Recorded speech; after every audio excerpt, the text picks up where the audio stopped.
waxaan maanta aan halkan kasoo jeedinaynaa war-saxaafadeed ku aadan xaaladihii u dambeeyay ee doorashooyinka ee la xiriiray dhinaca dhamaystirka doorashooyinka iyo habsami socodka doorashooyinka iyo arrimaha la xiriira doorashooyinka oo dhan.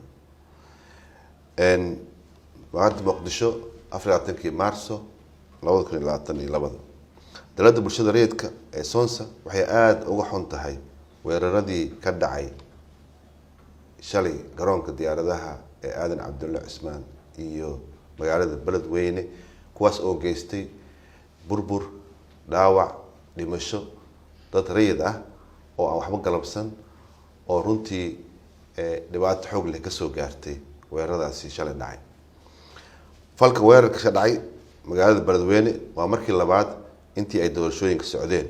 Sidaas darteed bulshada rayidka waxay cadeynaysaa in aan la aqbali karin in mas'uuliyiinta u xilsaaran ilaalinta goobaha doorashooyinka loo asteeyay ay sugi kari waayaan ammaanka muwaadiniinta ka qaybgalaysa doorashooyinka.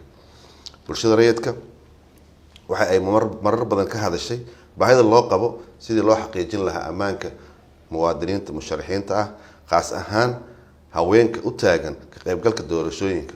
Waxaan aad ugu xunnahay dilkii loo geystay Allah u naxariistay xildhibaan Aamina Maxamed Cabdi oo ahayd musharax u taagan doorashooyinka golaha shacabka ee baarlamaanka 11aad. Waxaan taasi u direynaa intii ku geeriyootay weerarkii shalay ka dhacay